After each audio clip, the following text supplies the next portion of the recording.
Hi, welcome to Real Estate channel. Ghost cities dragon country చైనాను తీవ్రంగా కలవరపెడుతోందన్నది ఇవే. అయితే ఇవి మీరు అనుకుంటున్న హంటింగ్ నగరాలు కాదు, అంతకు మించిన ఆర్థిక భూతాలు. ప్రపంచంలోనే చైనాను రెండో అతిపెద్ద ఆర్థిక వ్యవస్థగా నిలబెట్టిన రియల్ దెయ్యాలు ఇప్పుడు అవే డ్రాగన్ కంట్రీని వేధిస్తున్నాయి. అక్షరాల 70 లక్షల ఖాళీ ఇల్లు బీజింగ్ ను వెక్కిరిస్తున్నాయి. వాటిని కొని నాథుడు లేక ఏం చేయాలో అర్థం కాక జిన్పింగ్ ప్రభుత్వం తలపట్టుకుంటోంది. ఇందుకు డ్రాగన్ కంట్రీ చైనాలో ఈ పరిస్థితులు ఎందుకు వచ్చాయి?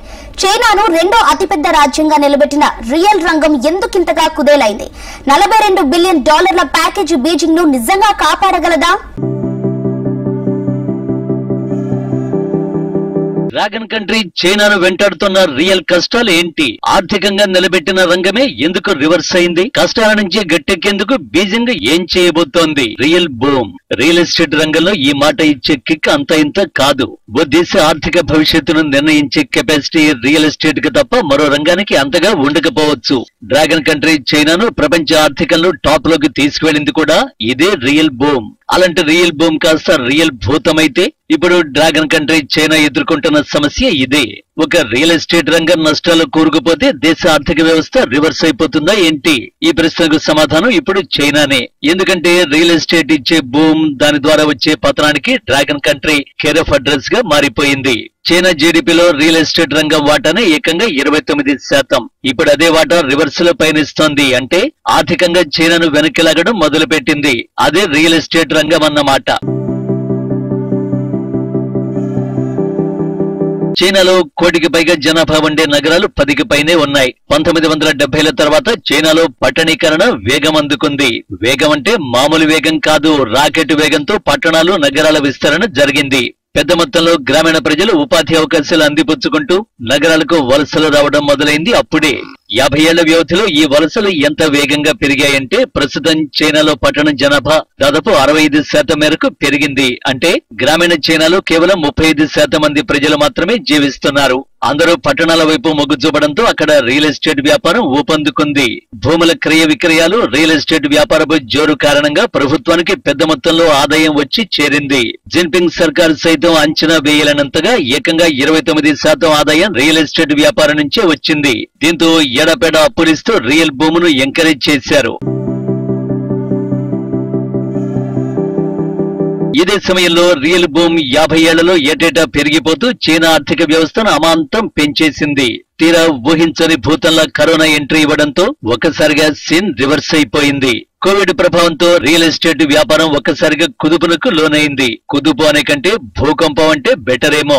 నిజానికి ఇటువంటి సంక్షోభం ఏ ఇతర దేశంలో చోటు చేసుకున్నా అది ఆ దేశాలను కోలుకోలేని విధంగా దెబ్బతీయడం ఖాయం. పైకి అంతెత్తున కనిపిస్తున్న డ్రాగన్ కంట్రీలో పరిస్థితి తలకిందులయ్యేలా ఉందని చాలా మంది హెచ్చరిస్తూ వచ్చారు. గంభీరంగా కనిపించే డ్రాగన్ పాలకులు లోలోన తీవ్ర కలవరానికి గురవుతున్నారని అంతర్జాతీయ నివేదికలు చెప్పాయి. అయితే చైనా పాలకులు ఈ సంక్షోభాన్ని కూడా అధిగమించగల సత్తా ఉన్నవారని ఆ దేశ ఆర్థికవేత్తలు బీరాలు గొప్పగా చెప్పుకున్నారు. తీరా సమస్య సునామీలా చుట్టేయడంతో ఎవరికి వాళ్లు వ్యాపారం వదిలి ఐపీలు పెట్టి సైడ్ అయిపోయారు. అక్కడ మొదలైంది అసలైన సమస్య. Coast cities. అవును, చైనాలో ఇప్పుడు ఎక్కడ చూసినా దయ్యాల నగరాలే. అంటే నిజంగా దయ్యాలుంటాయని కాదు, కానీ ఆ నగరాల్లో ఎవరు ఉండరని అర్థం. చైనాలోని ఈ దయ్యాల నగరాలే ఇప్పుడు ప్రభుత్వానికి పెద్ద సవాల్. చైనాలో చాలా నగరాల్లో లక్షలాది సంఖ్యలో ఇళ్లు నిర్మించి ఉన్నాయి. విచిత్రం ఏంటంటే చాలా నగరాల్లో నిర్మించిన ఇళ్లని ఖాళీగానే ఉన్నాయి. అంటే ఈ నగరాల్లో ఇళ్లను కొనుగోలు చేయడానికి ఎవరు ముందుకు రావడం లేదన్నమాట. అలా ఖాళీగా మిగిలిపోయిన ఇళ్ల లెక్కలు తిరిగేస్తే బీజింగ్ కే మైండ్ బ్లాంక్ అయ్యే ఫిగర్ వచ్చింది. 7 కోట్ల చదరపడుగుల నిర్మాణ స్థలంలో 70 లక్షల నూతన గృహాలు అన్సోల్డ్ గా మిగిలిపోయాయి. వాటిలో ఒకటంటే ఒక ఇంటిని కొనేందుకు ఏ ఒక్కరూ ముందుకు రావడం లేదు. ప్రస్తుతం చైనా ఎదుర్కొంటున్న అతి పెద్ద సమస్య ఇదే. 3 బిలియన్లు అంటే మన జనాభాకు డబల్. అమెరికా జనాభాలో 10 రెట్లు, వెస్టర్న్ యూరోప్ 15 రెట్లు అధికం. అంతేందుకు చైనా రాజధాని బీజింగ్ జనాభాతో కంపేర్ చేస్తే అక్షరాల 140 రెట్లు అధికం అన్నమాట. చైనా ఎదుర్కొంటున్న సమస్య ఎంత తీవ్రమైందో చెప్పడానికి ఈ లెక్కలు సరిపోతాయి. చైనా జీడీపీలో 29% రియల్ ఎస్టేట్ దే కాబట్టి ఇప్పుడు దాని ఆదాయంపై ఏ స్థాయి ప్రభావం పడుతుందో ప్రత్యేకించి చెప్పనే అక్కర్లేదు. ఓవైపు నిర్మాణం మధ్యలోనే నిలిచిపోయిన భవనాలు, మరోవైపు ఇళ్ల నిర్మాణాలకు క్రెడిట్ దొరకని పరిస్థితుల మధ్య తిరిగి నిర్మానుష్యంగా మారిన గోస్ట్ సిటీస్ ను కూల్చాల్సిన పరిస్థితులు ప్రభుత్వం మెడకి చుట్టుకుంటున్నాయి. అంటే ఆదాయం లేకపోగా భారీ ఎత్తున ఖర్చు చేయాల్సిన పరిస్థితులు ఏర్పడుతున్నాయన్నమాట.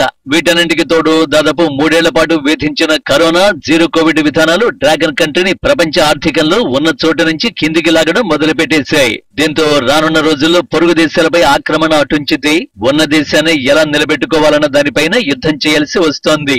అందుకే రియల్ కష్టాల నుంచి బయటపడే మార్గాలను వెతకడం ప్రారంభించింది జిన్పింగ్ సర్కార్. అంతేకాదు దేశాన్ని ఆర్థికంగా నిలబెట్టిన రియల్ రంగాన్ని మళ్లీ గాడిలో పెట్టాలని అనుకుంటోంది. అందుకోసం $42 బిలియన్ కేటాయింపులు చేసింది.